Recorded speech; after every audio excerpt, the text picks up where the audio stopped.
1, 2, 3 부동산 대책이라고 이야기하는 부분에 대해서 좀 먼저 간단하게 짚고 넘어갈 수 있도록 하겠습니다.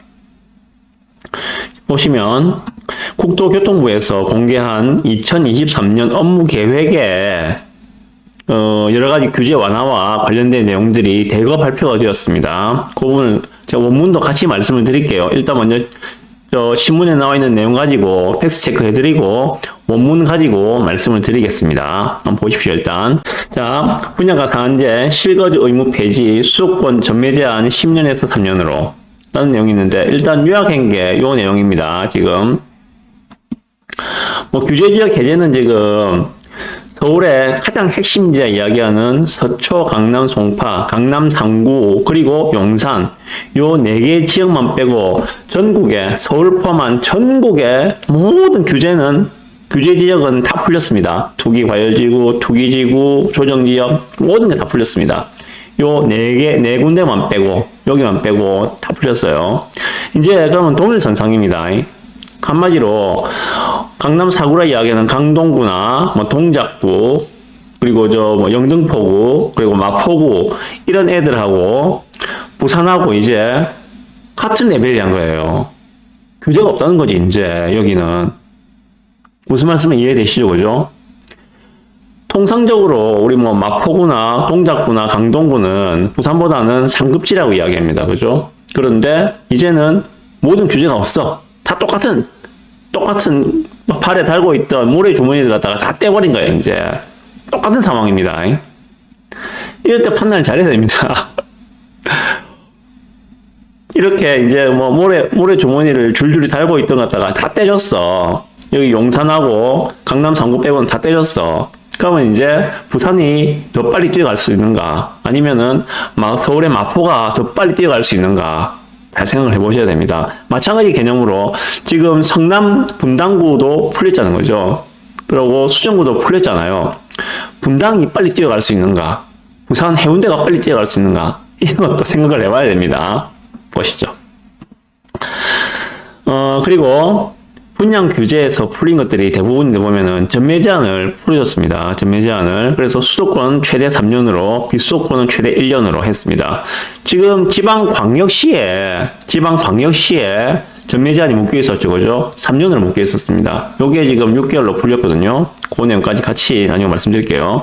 그리고 실거주 의무 폐지되었습니다. 중도금 대출, 이전에는 12억이 넘으면은 중도금 대출 안 해줬죠. 그래서 둔촌주공 84가 12억이 넘으면 13억이었기 때문에 중도금 대출이 안 되었기 때문에 그때만 하더라도 성적이 좀 저조했다는 그런 이야기들이 많았는데, 지금 중도금 대출은 분양가에 상관없이 이제 다 해준다라고 하고 있습니다. 그리고 특별공급 분양가, 이전에는 특공은 분양가 9억이 넘는 거는 특공을 안 해줬거든요. 특공 안에 포함을 할 수가 없었어요. 그런데 이제는 그걸 상관없이 다 해주겠다. 그리고 무순위 청약은 일단 본청약에서 계약이 다 안 되고 남아있는 그 물량들을 처음에 이제 청약할 때는 무주택자만 청약을 할 수 있었죠, 그죠? 무순위 청약할 때는. 그런데 이제는 유주택자도 같이 할 수 있게 해주겠다. 내용. 그리고 1주택 청약 당첨자, 이전에는 1주택자는 입주 가능일 2년 이내에 기존 주택을 처분해야 됐는데, 이제는 당첨이 돼도 기존 주택을 보유할 수가 있게 됐다. 한마디로 이제는 두 채까지는 보유해도 너희들은 적폐 아니야. 너희들은 두 채까지는 가져도 아무 문제 없어. 이런 시그널들을 주고 있는 거라고 보시면 됩니다. 자, 그럼 왜 이렇게 되었는가? 정부가 3일 부동산 규제 대폭 완화에 나선 것은 분양시장 침체가 건설 경기와 주택 공급 위축 등 부동산 시장 전반으로 번지는 것을 사전에 차단하기 위해서다. 보셨죠? 분양시장이 지금 침체되니까, 이러다 보니까는 주택 공급이 위축되고 건설 경기도 위축되니까 이걸 갖다가 좀 활성화시키자. 한마디로 분양시장을 활성화시키기 위한 정책이라고 보시면 될 것 같아요. 보시면 이날 국토교통부가 공개한 2023년 업무 계획은 주택 공급과 거래 활성화를 이끄는 데 방점이 찍혀 있다. 지금 가장 큰 문제는 뭡니까? 거래 절벽이죠. 거래 절벽을 해소하자. 그리고 미분양이 쌓이고 있다는 데 대한 그 부분들이 있죠. 그죠?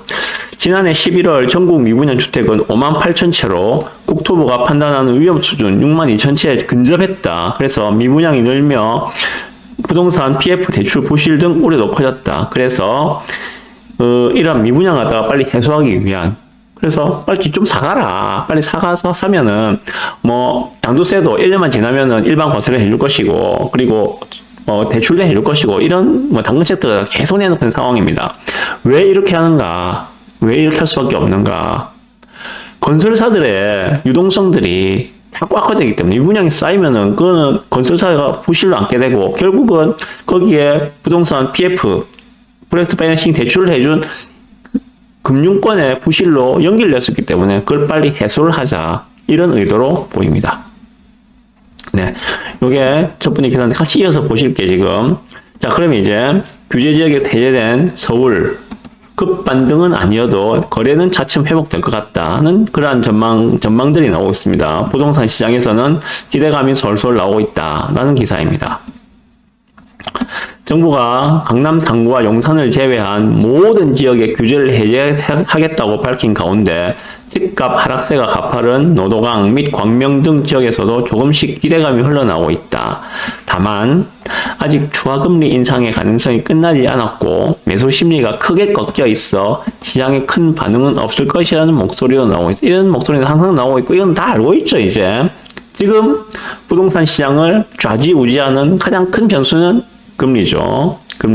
그런데 금리가 너무 급하게 올라왔잖아요. 그죠? 이제 남아있는 금리 인상의 폭은 지금까지 올라온 것보다는 훨씬 적을 것이다. 이것도 다 알고 있는 사실 아닙니까? 어느 순간에 금리가 동결되는 순간이 분명히 올 것입니다. 그 시점이 바로 변곡점이 될 가능성은 매우 높다. 이거 다 알고 있잖아요. 지금 다 알고 있는 사실입니다. 그래서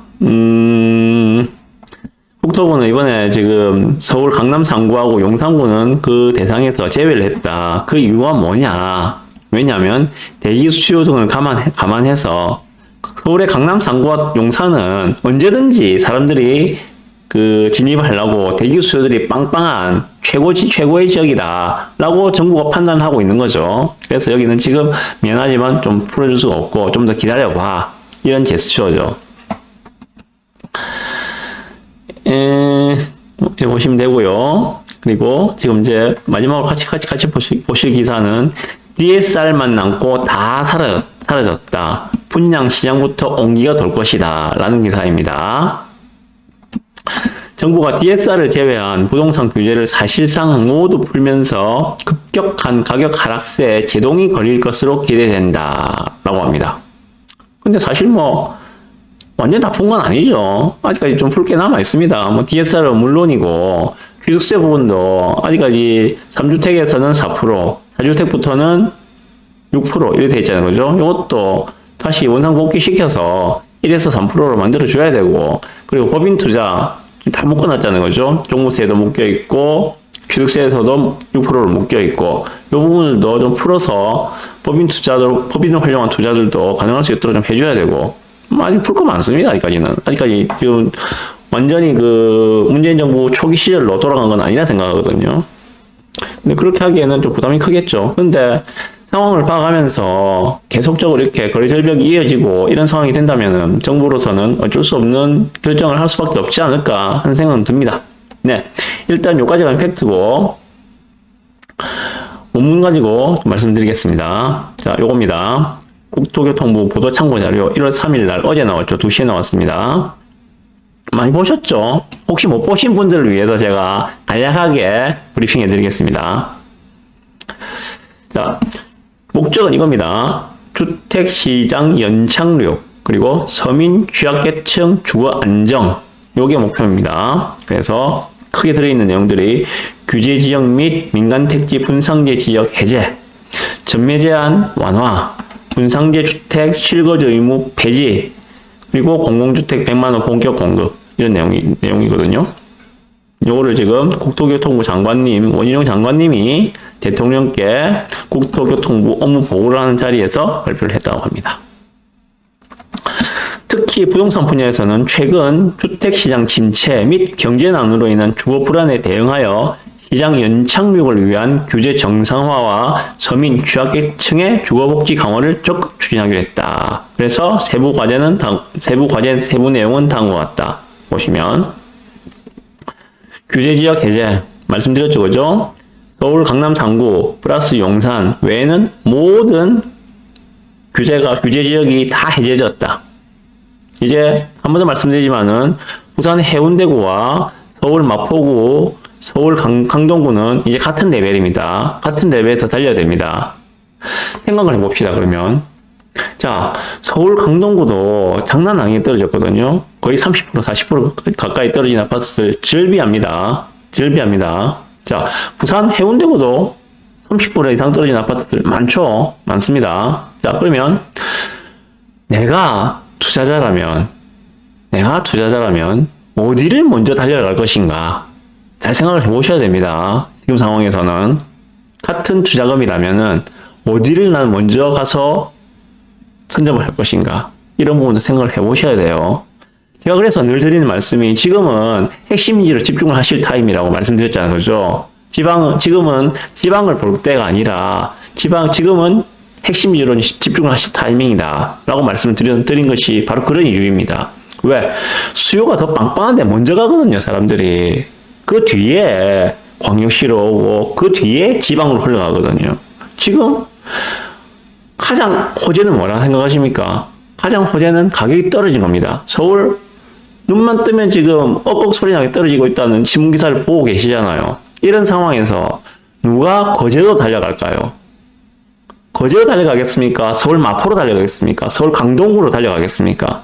뻔한 거거든요, 답은요. 일단 규제적 해제는 그렇게 말씀드리면 될 것 같습니다. 이 효과는 어마어마합니다. 다음. 효력이 발생하는 시점은 이제 오늘 밤 12시부터 규제지역 해제 효과가 발생한다고 하고 있습니다. 그리고 두 번째, 민간 택지 분양가 상한제 적용 지역도 해제를 했다라고 합니다. 여기도 마찬가지 강남 3구와 용산구를 빼고 나머지는 민간 택지 분양가 상한제 적용을 안 한다라는 내용입니다. 그리고 점유제한 완화, 여기는 크죠. 여기 뭐 서울 쪽은 뭐 우리가 별로 관심 없으니까는 그렇다 치더라도 부산 같은 경우에는 지금 여기거든요. 현행 비수도권 전매 제한 기간 해가지고 광역시 도시지역은 현재 3년을 묶여 있습니다. 그죠? 도시지역 외 지역은 6개월로 묶여 있는데 요걸 지금 도시지역 3년을 갖다가 6개월로 완화시켜 주는 겁니다. 그 외 지역은 없는 걸로 되겠죠. 보시면 이렇게 됩니다. 비수도권의 광역시는 도시지역이죠. 그죠? 여기는 6개월. 그럼 한마디로 자, 양정자이더샵 SK뷰 하신 분들, 이걸 좀 소급 적용한다고 되어 있거든요. 또 보면은. 시행령 개정 이전에 분양을 받았다 하더라도 아직 전매 제한이 남아있는 경우에는 개정된 시행령을 소급 적용하여 완화된 규정이 적용될 예정이다. 무슨 말인가 하면, 결론적으로, 자, 부산의 양정자이더샵 SK뷰, 요거 6개월 지나면 이제 분양권 전매가 가능하다는 이야기예요. 양정자이더샵 SK뷰 분양 받을 때만, 청약할 때만 하더라도 3년 동안 이거 피 받고 못 판다고 제가 말씀드렸잖아요. 그죠? 3년 동안 피 받고 팔 수 없다고 말씀드렸는데, 이제는 이게 소급 적용을 해주기 때문에 6개월만 지나면은 피 받고 팔 수 있다는 거지. 물론 피가 있을지 없을지는 가봐야 알겠지만 그런 효과가 나온다는 겁니다. 그러면은 이제 6개월 지난 것들은 이제 마음대로 이제 피받고 할 수 있겠죠. 한마디로 물량들이 나올 수 있다는 이야기입니다. 이전에는 물량을 묶어 놨었는데 3년 동안 못 팔게 했으니까 이제는 물량이 나올 수 있다는 이야기예요. 그러면 예를 들어서 그거 한번 봅시다. 저기 어디야? 온천 4구역 온천 레미안 포레스티지, 얘도 점유제한 3년에 묶여있던 애잖아, 그죠? 근데 얘는 지금 6개월 이미 인시 났어. 그러면 요게, 이 땅만 한다면은, 그 점유제한이 가능하다니, 피 받고 팔 수 있는 게 가능하다는 이야기예요. 초업에, 초업 초업 하늘채 포레스 원 맞죠? 초업 하늘채. 걔도 이제 전매제한 요이 땅 하면 푸는 거 요이 땅 해주면은 걔도 이제 피 받고 팔 수 있다는 이야기입니다. 그거를 좀 말씀드리고 싶고요. 다음에 분양가 상한지 지역에 주택 실거주 의무도 폐지를 해줬습니다. 분상제 지역에서 이렇게 공공택지나 민간택지에 분양한 것들은 거주 의무 기간이 있었는데 요거 안 해도 돼 이야기입니다. 그래서 이걸 한 이유는 뭡니까? 실제로 여기에 들어가 살 사람, 실거주할 사람만 받아라 그런 의미로 한 거였는데 지금은 그런 따질 상황이 아니니까 일단 받아서 전세 줘도 돼 이런 이야기예요. 실거주할 필요 없어. 받아서 전세 줘도 되니까 일단 사가 이런 이야기입니다.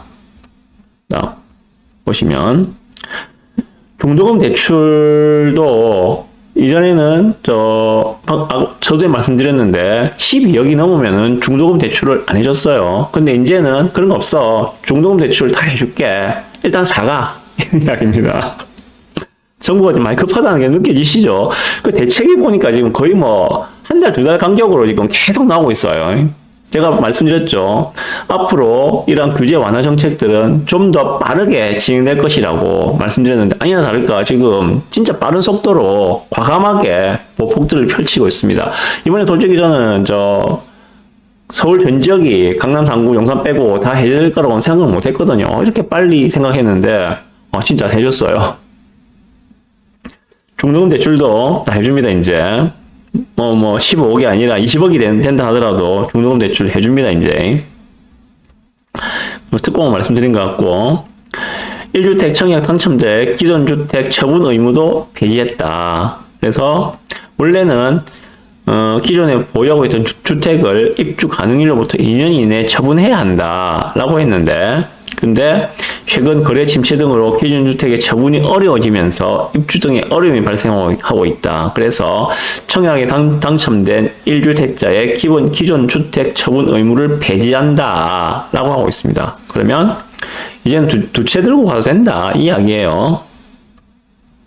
다음에 이것도 크죠. 무순위 청약 자격 요건. 이전에는 미계약권이 나오게 되면은 그러다가 무주택자에게만 청약 기회를 줬습니다. 그런데 이제는 집이 있는 사람, 여기서는 지금 유주택자라고 하고 있거든요. 개선은 무주택 요건을 폐지했다 했으니까는 그럼 집이 한 채가 있든 두 채가 있든 10채가 있든 상관없이 할 수 있다는 이야기죠. 청약을 할 수 있다는 이야기. 미계약권이 나오면은 청약을 할 수 있다. 이렇게 해석을 하시면 될 것 같습니다. 네, 그 정도입니다. 원문에 나온 내용들은 그 정도입니다. 자, 그러면 좀 파격적인 부분들 생각이 들고요. 제가 생각하는 코멘트 좀 말씀드릴게요. 여기서 자, 정부의 스탠스는 현재 거래 절벽을 해소를 하겠다. 그리고 급격한 집값 하락을 방지하겠다. 이게 현재 정부의 스탠스가 아닌가 생각이 들고요. 현재 문제가 커지고 있는 미분양 급증에 따른 건설사의 부실을 방지하자. 요게 방점이 찍힌 것 같습니다. 청약시장을 살려야지만이 건설사가 살고 그래야지만이 건설 경기가 살아나고 그래야지 경기 침체로 가는 것을 막을 수 있지 않겠느냐 하는 게 정부의 속뜻이 아닌가 하는 생각이 듭니다. 그래서 앞에서 말씀드렸던 아직도 남아있는 규제들도 좀 빠른 속도로 풀리지 않을까라는 생각이 들거든요. 강남 상구와 용산구도 머지않은 시점 안에 규제 지역에서 풀어줄 것이다. 강남 상구와 용산은 대한민국에서 가장 핵심 입지라고 이야기합니다. 무슨 말인가 하면 그 지역의 집값이 대한민국 집값의 천정이에요. 천정을 지금 막아놓자는 의도로 강남 상구와 용산을 지금 안 풀어줬다고 생각이 들거든요. 그럼 천장이 뚫리게 되면은 얘가 올라가 버리면 밑에서 당연히 연쇄 반응을 하겠지. 그걸 갖다가 막기 위해서 지금 틀을 막고 있는 것 같은데 모르겠습니다. 제 생각에는 머지않은 시간 안에 강남 상구와 용산도 풀리지 않겠느냐. 그리고 DSR을 전혀 언급을 안 하고 있는데 현재 DSR은 40%예요. 40%.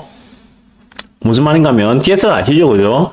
내 연봉이 예를 들어서 5천만 원이야. 그죠? 5천만 원. 그러면 DSR 40%란 말은 5,4,20, 2천만 원까지는 원리금과 대출 이자를 갚는 데 쓸 수 있는 쓸 수가 있다. 그것을 상정해서 전체 대출 금액을 책정한다. 이 의미거든요. 네. 그래서 현재 40% 되어 있는 DSR 기준을 좀 더 올려주는 그런 방향으로 나가지 않겠는가. 그것도 머지않은 시간 안에. 그 말은 대출을 좀 더 많이 받을 수 있다. 그런 의미로 좀 보시면 될 것 같습니다. 머지않은 시간에 그래도 될 것 같아요. 그리고 또 하나. 이번에 요거 지금 분양시장을 이야기하면서 하나 빠진 게 좀 있는 것 같은데, 지금 현재 그 청약 받아서 당첨된 거는 분양권임에도 불구하고 주택수에 포함이 됩니다. 주택수에 포함이 되어요. 그래서 요걸 갖다가 좀 풀어줘야 되지 않겠는가 하는 생각이 드는데, 그것도 아마 그 세부 시행을 할 때 같이 나오지 않겠는 생각이 듭니다. 그리고 남아있는 취득세 말씀드렸던 뭐 3주택에서는 4%, 4주택에서는 6% 되어 있는 거, 이것도 1에서 3%로 좀 개선을 다시 정정을 해야 되지 않겠는가 하는 생각이 들고요. 그렇습니다. 어쨌든 지금 이번 정책은 수요 증가의 효과가 큰 정책이라 생각이 듭니다. 그리고 분양시장을 살리기 위해서 나온 정책이기 때문에 분양권에서부터 먼저 훈풍이 불지 않겠는가 그런 생각이 들어요. 어쨌든 결론적으로 정책의 방향은 지금 명확합니다. 정책의 방향은 명확합니다. 그리고 속도도 빠르게 진행되고 있습니다. 생각보다 속도가 지금 빠르게 진행되고 있습니다. 그래서 일각에서 우려하는 만병통치약처럼 이야기하는 금리 때문에 라고 이야기하지만 그 속에서도 지금 시장은 계속 변화하고 있다는 생각이 들고요. 지금 어제입니까? 그 뉴스를 보니까 그 잠실 쪽에 금매들은 거의 다 소진되고 있다. 한참 말 많았었죠, 그죠? 잠실 엘리트 해가지고 엘스, 리센츠, 트리지움 얘들이 뭐 27억짜리가 20억이 무너졌다 이런 기사들이 많이 나왔는데 20억 언더의 매물들은 이제 다 소화되고 21억부터 매물이 나오고 있다 그런 기사들이 보이던데, 예. 잠실이면은 송파구 중에서도 상급지거든요. 거의 거기는 강남이라고 보셔도 됩니다. 강남급이거든요. 그렇게 지금 진행되고 있는 것 같아요. 그래서 모두가 생각하는 그 문제들, 금리 인상이 아직도 진행이지만은 머지않은 시간 안에 정점을 확인할 것이다. 그 시점이 변곡점이 될 가능성이 매우 높다. 그래서 제가 늘 말씀드린 내용은 그겁니다. 가능한 한 올해 상반기까지 매수를 마무리하시고 하반기를 맞이하셔라. 하반기는 관망하는 타이밍을 보셔라. 그 상태에서 24년을 보시라. 저는 그렇게 늘 말씀을 드렸습니다. 모르겠습니다. 지나봐야 알겠죠. 그것도 제 말이 맞는지 아닌지는. 뭐 이렇게 생각하는 사람도 있더라. 그런 관점 정도로만 생각하시면 될 것 같아요. 제 소신은 그렇습니다. 네, 일단 어제 발표됐던 국토교통부 2023년 업무 계획을 첫 뉴스로 말씀드렸습니다.